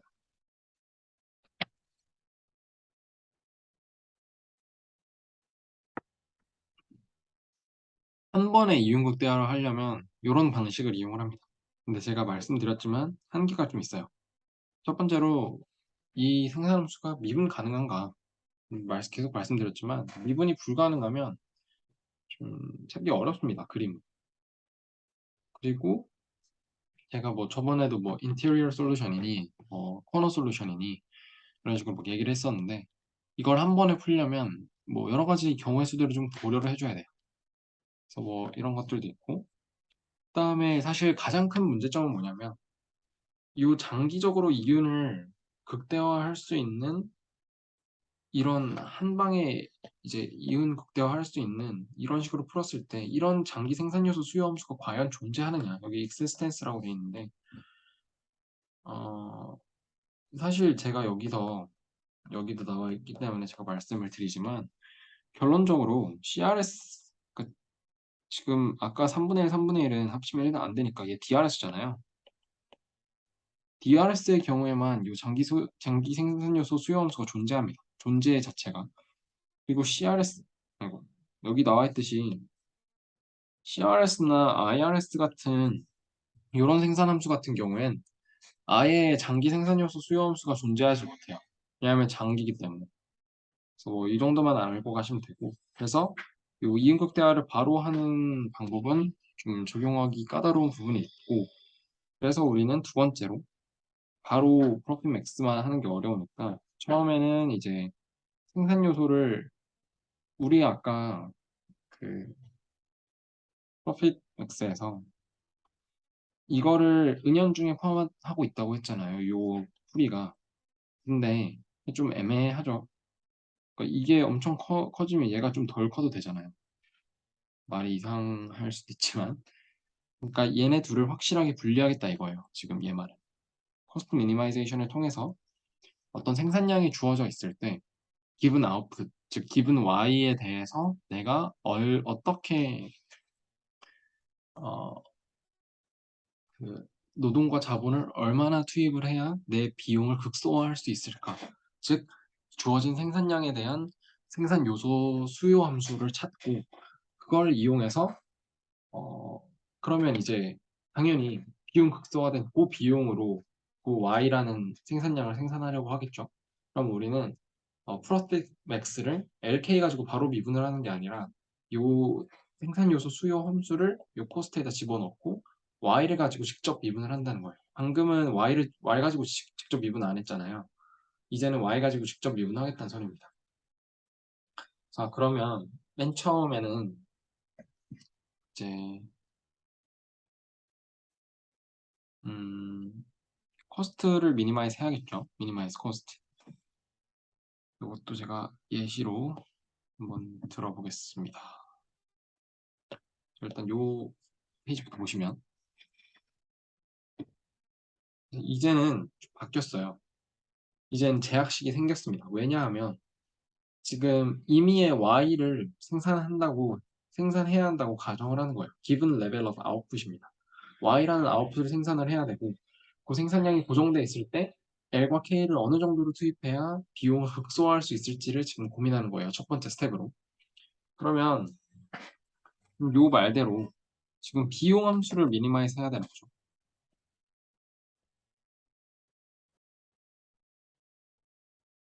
비용 함수,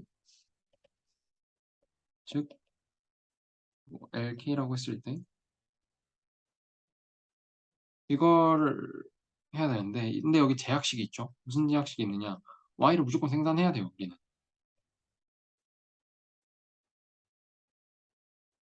어, 뭐 이거는 2분의 1, 2분의 1이라고 하겠습니다.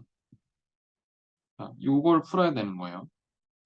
그러면 제가 스포를 먼저 하자면 지금 이렇게 풀면 지금 L과 K가 어떻게 나올 거 아니에요. L과 이거는 이제 제가 L0, K0 이렇게 표시를 하겠습니다. 얘는 어떻게 나올까요? 얘는 지금 얘가 Y가 지금 변수라고 생각하기 쉬운데 Y는 Y개 무조건 상수예요, 상수. Y는 상수입니다.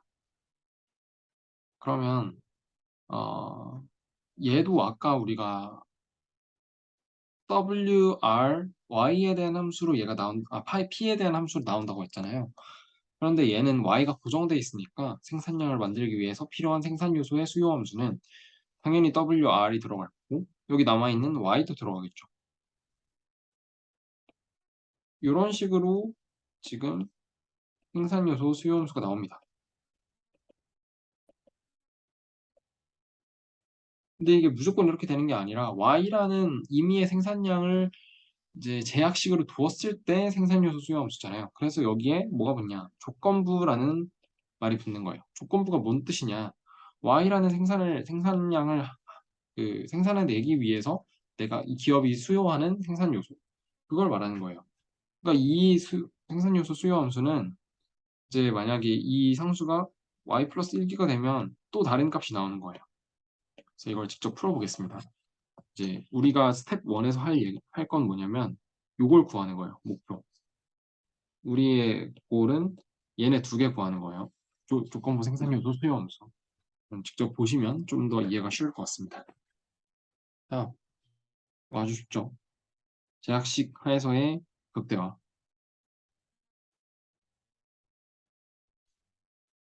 LK 람다. 라그랑제안을 만들게요.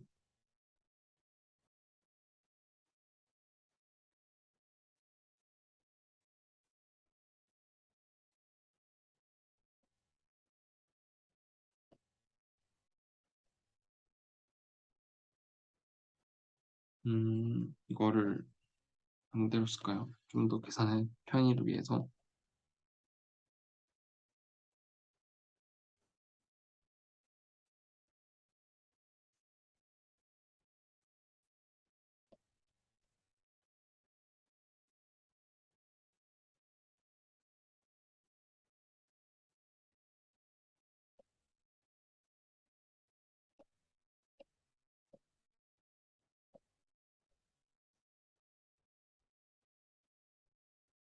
자, 여기서도 똑같습니다. 이거 그냥 나눌게요. 얘는 나눠주면 똑같습니다. 이응 극대화 조건은 항상 이거예요, 사실은. 그래서 또 똑같이 K를 뭐 이걸로 해서 대입을 하면 L 2분의 1 이거죠. L은 Y 곱하기 끝이죠. 자, 그러면 다 풀었어요. 다 풀어서 얘가 뭐냐면 Y라는 생산량을 만들어내기 위해서 내가 내 비용을 최대한 줄이면서 Y는 만들 수 있는 그런 생산 요소 함수예요. 생산 요소 수요 함수. 그러니까 L은 노동은 이만큼 투입해야 된다는 거죠. 내가 Y를 만들고 싶으면 Y에다가 W분의 R의 루트 씌운 것만큼 투입을 해야 된다는 거예요. 그러면 얘를 어떻게 쓸 수 있느냐? 이렇게 쓸 수 있겠죠. WRY의 함수고 얘는 조건부 생산요소 수요함수. 영어로는 어,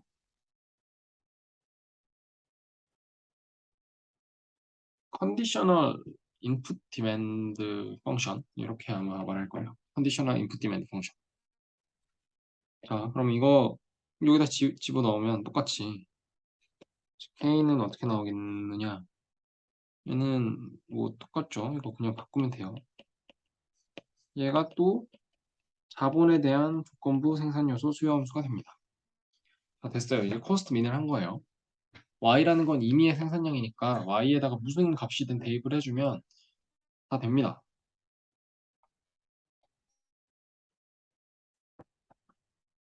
자, 그러면 됐어요. 스텝 2는 뭐냐? 이제 프로핏 맥시마이즈는 해야죠. 코스트만 줄이면 안 되니까 프로핏 맥시마이제이션을 해야 됩니다. 근데 프로핏이라는 건 이제 어떻게 쓸 수가 있느냐면 토탈 레베뉴는 그대로예요. PY 빼기 어차피 내가 Y를 선택을 하면 이제는 이전에는 내가 Y를 선택한다고 해서 LK가 정해지지 않았죠. 왜냐하면 아직 비용 극소화 안 했고 동시에 하고 싶은 거니까. 근데 여기서는 지금 비용 극소화를 했기 때문에 Y가 정해지면 L과 K의 값도 무조건 정해지게 됩니다.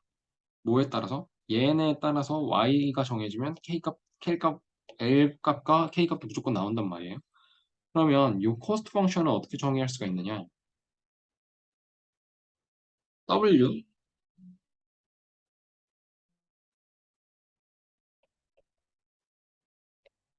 이렇게 할 수가 있겠죠.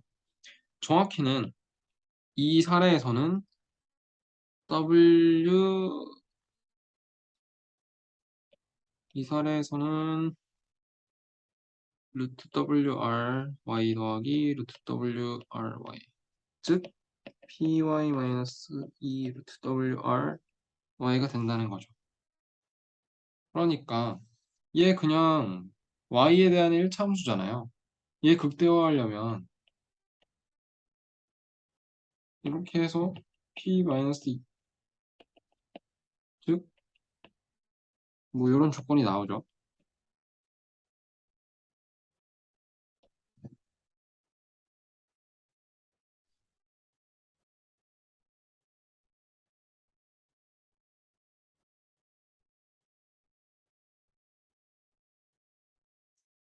이렇게 하면 안 되고 하여튼 이렇게 되는 건데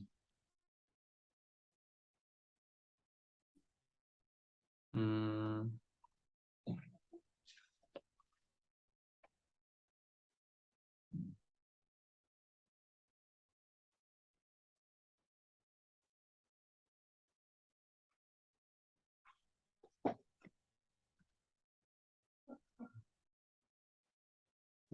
인터넷이 지금 약간 느린 것 같아서 네, 잠시 있었습니다. 하여튼 이런 식으로 해서 지금 프로핏 맥스를 할 수 있다는 거예요. 그러니까 여기서는 지금 다 안 나와 있긴 한데 음,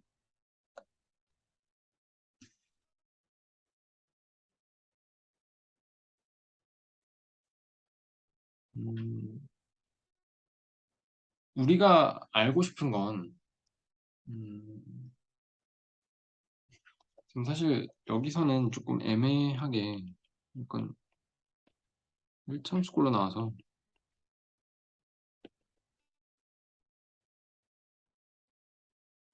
이렇게 나왔잖아요. 근데 이게 알고 보면 뭐냐면 지금 얘가 뭐였어요? 얘는 토탈 레베뉴고 얘가 토탈 코스트였죠. 그러니까 여기가 토탈 레베뉴, 토탈 코스트였잖아요. 그럼 얘 미분하면 얘는 MR, 얘는 MC가 되는 건데 제가 이전에도 말씀드렸지만 이거 MR 이꼴 MC라는 게 일반적인 뭐 이해 조건 확인 안 한다는 상황에서 다 가정돼 있다라고 생각을 했을 때 MRMC라는 게 기업이 이윤 극대화 조건이겠죠, 당연히. 왜냐하면 미분했을 때 0 되는 거니까. 그러면 기업은 어디에서 생산을 하느냐? 바로 이 MR 이꼴 MC가 성립되는 이 지점에서 생산을 한다는 소리예요. 그러니까 우리가 지금 이 이윤극대를 하는 이유가 뭐냐면 공급 곡선을 도출을 하려고 하는 거잖아요. 공급 곡선을 기업은 어떻게 결정을 하느냐? 가격이 주어져 있을 때 이 기업은 어, 얼마나 생산을 하느냐를 알고 싶어서 지금 이윤 극대화를 하고 뭐 Y를 뭐 미분을 하고 있는 거잖아요. 여기서 Y가 얼마로 딱딱 떨어지진 않습니다, 당연히.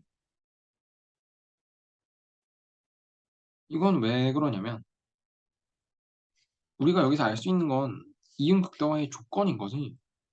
어떤 상황들이 어, 변했을 때도, 그러니까 이런 느낌이죠. 조건을 알면 그 조건들이 달라지면 여기다 대입을 해가지고 그냥 구하면 되는데 예를 들어 어떤 값이 나와버리면 그거는 이 조건들이 달라지면 더 이상 의미가 없는 값이 돼버리거든요. 그래서 여기는 Y라는 Y 스타. 그래서 결과적으로 기업은 Y 스타 이만큼 생산해야 된다. 땅땅땅 이게 아니라 기업은 이윤 극대화하기 위해서는 이런 조건을 만족해야 된다라는 그 조건을 알려주고 있는 거죠. 그리고 그 조건이 알고 보니까 MR이 꼴 MC인데 MR이 가격이었고요. 이 루트 WR이 MC였다는 거죠. 요게 이 뭐야 여기서의 아주 큰 중요한 부분입니다. 그래서 우리는 이게 좀 더 편한 거예요. 왜냐하면 원래는 조금 애매했거든요. 원래는 우리가 생산량을 가지고 지금 결정을 하는 건데 왜 갑자기 뜬금없이 LK로 아까 프로핏 맥스에서는 왜 갑자기 LK로 굳이 미분을 하느냐 Y로 미분하면 되지 않느냐라는 건데 조금 애매했죠. 왜냐하면 그 식 하나 가지고 두 가지 목적을 달성한다는 게 조금 애매하잖아요. 그러니까 이윤 극대화를 하기 위해서 그 식을 미분하기도 하지만 비용 극소화를 하기 위해서도 그 식을 미분한다라는 말이 좀 그렇죠. 좀 뭔가 목적에 맞긴 한데 엄밀하게 뭔가 찝찝한 뭐 그런 게 좀 있단 말이에요. 그래서 여기서는 아예 비용 극소화 따로 해버리고 이 이윤 극대화 과정에서는 y만 변수로 둬서 이제 이윤 극대화 조건에 도출을 해보자라는 얘기입니다. 그래서 뭐 여기 나와 있지만 뭐 결과적으로 별건 아니고 이 말이 중요해요.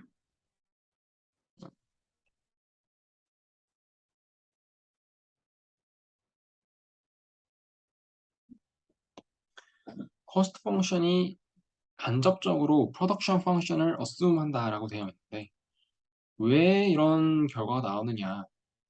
커스트 펑션이라는 건 다시 말하지만 어, 조건부 생산 요소 수요 함수로 이루어진 거예요. 커스트 펑션이라는 건 W 즉 노동의 가격에다가 그냥 일반 L을 곱한 게 아닙니다. 조건부 생산 요소 수요 함수 L0를 곱한 거예요. 왜냐하면 코스트 펑션이라는 건 기업들은 당연히 비용 극소화를 해가지고 비용을 산정하려고 할 거 아니에요. 즉, 이 L0라는 건 이미 극소화가 된 비용이라는 거죠. 코스트 펑션이라는 건 어떤 Y를 만들기 위해서 내가 투입할 수 있는 모든 L과 K의 조합들을 가지고 그걸 싸그리 합쳐서 코스트 펑션이라고 하는 게 아니라 특정한 Y를 만들기 위해서 내가 어떻게 하면 비용을 줄일 수 있을까? 그 생각을 했을 때 L과 K가 결정될 거고 그 L과 K를 각각 그 가격에 곱해서 더한 것이 기업의 비용이 되는 거죠. 비용이라는 건 그렇게 정의가 되는 거예요.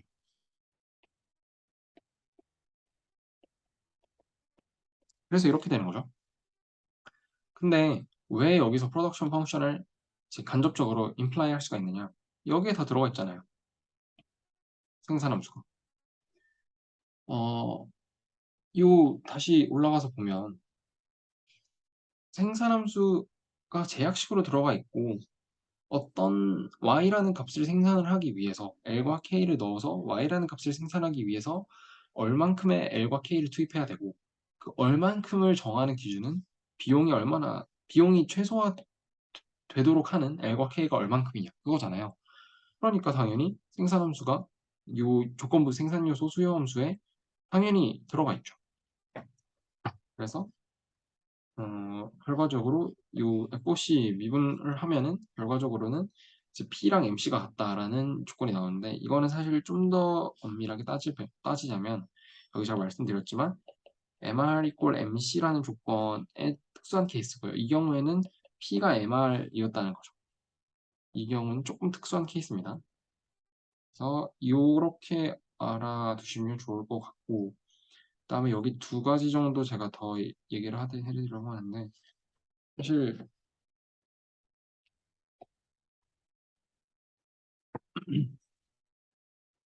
그러면 우리 이제 이 새로운 커스트 펑션, 즉 비용 함수라는 걸 또 이렇게 쓸 수가 있겠죠.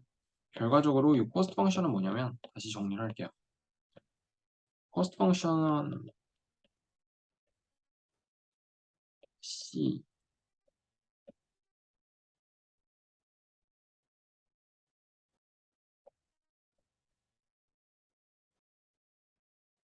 이렇게 쓰면 뭐 굳이 설명 안 해도 알아들으실 거라고 생각합니다. 이렇고 그래서 이런 식으로 쓰는 거예요. 그래서 얘는 당연히 W라는 벡터, 즉 노동과 자본, 즉 생산 요소들의 가격이 높아지면 당연히 인크리스 하겠죠. 그러면 뭐 컨케이브 하는 건 뭐 그냥 가정이고요. 그다음에 얘가 중요한데, 음, 얘는 뭐 저도 증명까지는 잘 못하겠는데, 이 homogeneous of degree 1 in W라는 거는 한국말로는 1차 동차함수예요. 1차 동차함수가 뭐냐면 이런 관계가 성립하면 즉 CRS죠. 일종의 생산함수에서 CRS랑 똑같은 소리인데 그게 요 cost function에서도 성립하면 CRS라는 말은 안 되죠. 당연히 constant return to scale은 당연히 아닌데 이거를 수학적으로는 1차 동차함수라고 합니다. 이런 1차 동차함수의 관계가 cost function에도 성립을 한다는 소리예요. 그러면 요 예에서 확인만 하고 넘어가겠습니다. 이거를 뭐 모든 그 코스트 펑션에 대해서 이게 성립한다라는 걸 뭐 증명하기는 제가 역량이 부족하기 때문에 여기서 확인만 하고 넘어가 보자면 지금 얘가 여기가 지금 생산 요소 수요 함수였으니까요. 코스트 펑션이 여기 있죠. 코스트 펑션이 지금 요거죠. 얘는 이 요건데 이거를 뭐 예를 들어서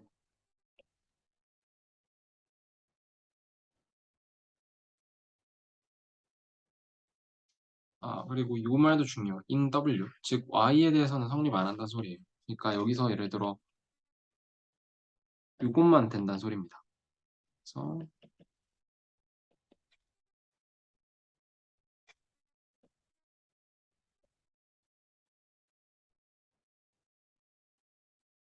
요거니까 얘는 t 곱하기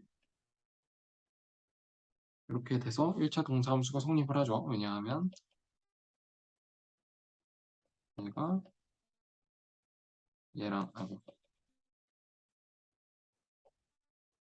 얘랑 같으니까 1차 동차함수가 성립한다는 거고 y에 대해서는 성립 안 한다. 요거를 기억해 주시면 좋을 것 같습니다. w만 성립해요.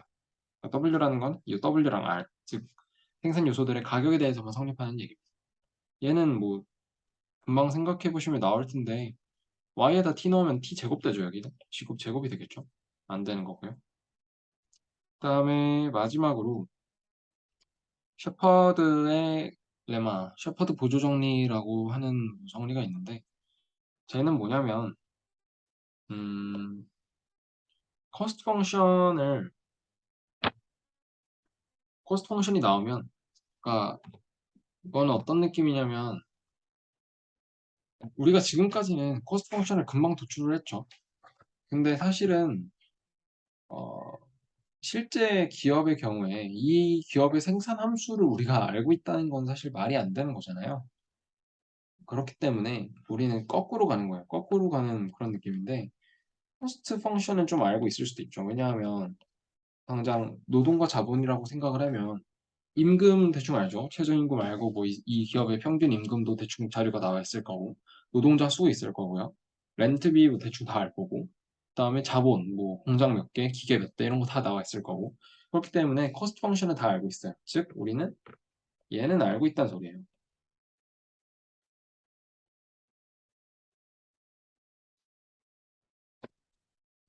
근데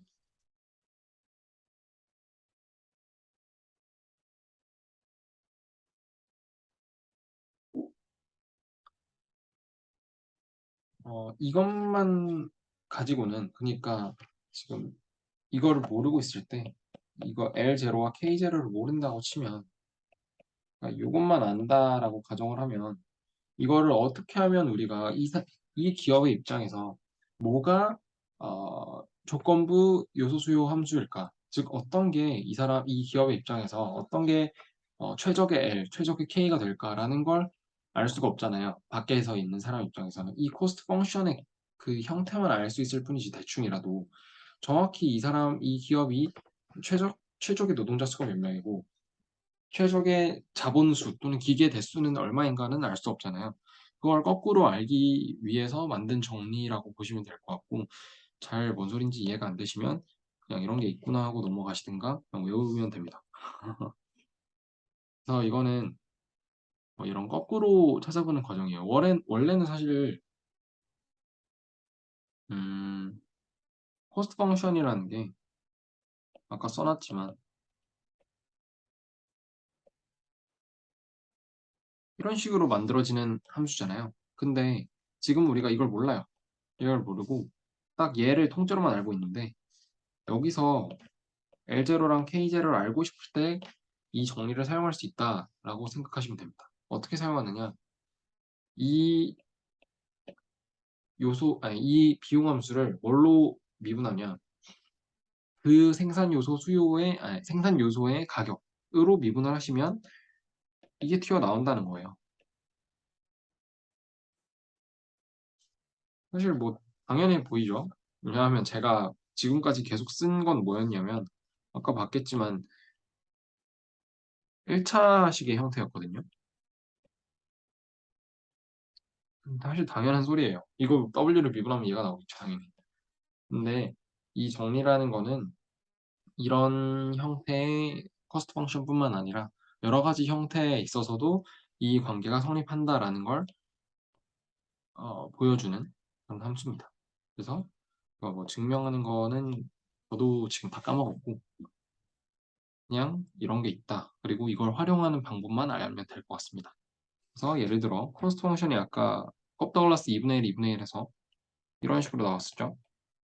자, 그러면 우린 이렇게 알고 있는데 도저히 내가 노동에 대한 조건부 생산 요소 수요 함수도 모르겠고 자본에 대한 것도 모르겠어 라고 하시면 이 코스트 펑션에서 얘네 둘을 끄집어내는 방법이 바로 이 셰퍼드의 레마를 이용해서 얘 W로 미분하면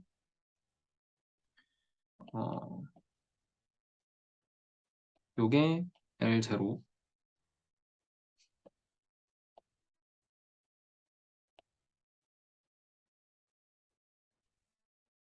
요게 K0가 된다는 소리입니다. 여기 있죠. 얘랑 똑같죠. 그래서 셰퍼드 레마를 이런 식으로 활용할 수 있다라는 얘기입니다. 그래서 이거는 조건부 요소 수요 함수를 좀 더 쉽게 찾을 수 있는 그 비용 함수를 알고 있다면 아주 쉽게 찾을 수 있는 유용한 정리를 소개를 한 거고요. 네, 이렇게 해서 기업의 가장 중요한 이윤 극대화 과정 또는 비용 극소화 과정 그리고 걔네들이 어떻게 다른지 왜 우리는 스텝 두 개짜리를 굳이 해야 하는지를 대충 알아봤고 예시도 하나 들어드렸습니다.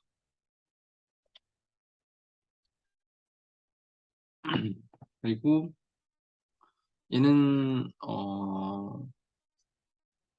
아, 얘는 뭐냐면 지금 제약식이랑 제가 맨 처음에 뭐 했냐면 요거잖아요. 요거. 우리가 지금까지는 여기에 유틸리티 펑션이 있었고 여기에 직선 형태의 제약식이 있었죠. 근데 지금 형태가 바뀌어가지고 이제 곡선 형태의 제약식이 있고 우리는 직선을 극소화하려고 하는 거예요. 그러니까 여기서는 W 뭐 이거랑 이거 중에 둘 중에 하나가 이제 더 작겠죠, 요게. 그 제약식은 요 i라는 등량곡선인데 이 등량곡선 하에서 어떻게 하면 얘를 극소화할 수 있을까라는 고민을 했을 때 결과적으로 우리는 또 접하는 지점을 찾게 된다라는 거죠. 접하는 지점을 찾아서 뭐가 나오느냐? 이 조건이 나오죠.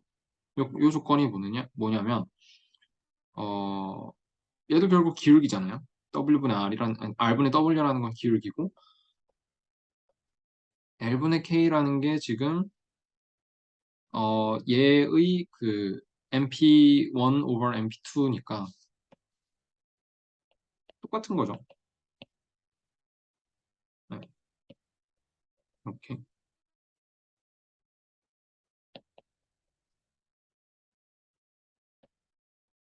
얘나 얘나 똑같은 얘기입니다. 네, 아주 정확히 똑같은 얘기입니다. 그래서 이거는 그래서 바뀌어서 지금은 얘가 제약색이고요. 얘가 목적 함수라서 결국 뭐 똑같아요. 결과는 접하는 점. 뭐 그런 걸 그림으로 나타낸 거고요. 그다음에 얘는 이제 공급 곡선이 일종의 기업의 한계 비용 함수, 마지널 코스트 곡선으로 이 공급 곡선이 나타난다. 왜 그러냐면 여기 나와 있잖아요. P는 MC. 그러니까 가격을 수용하는 기업 입장에서는 공급 곡선이 무조건 MC가 될 수밖에 없다. 왜냐하면 이윤국대가 문제를 풀면 항상 마지널 코스트가 가격이 되는 지점에서 Y를 결정해야 되기 때문에 얘는 이윤국대화 조건이죠. 이윤국대화를 하는 Y의 값이 아닙니다. 얘는 이윤국대화 조건이 되고요. 그걸 좀 더 뜯어서 살펴보면 가격이 마지널 코스트 한계 비용과 같아지는 지점에서 같아지도록 Y를 생산해야 한다는 Y를 결정하고 그만큼 생산해야 된다는 겁니다. 그 결과는 뭐냐면 P가 MC가 되는 Y점에서 공급한다. 즉 이게 공급 곡선이 되는 거예요. 그래서 이게 공급 곡선이 역할을 한다라는 얘기고 그거를 뭐 마지널 코스트 프라이싱 즉 가격이 MC일 때 마지널 코스트일 때 뭐 이만큼 공급을 한다라는 얘기로 받아들이시면 됩니다. 오늘은 여기까지 하겠습니다.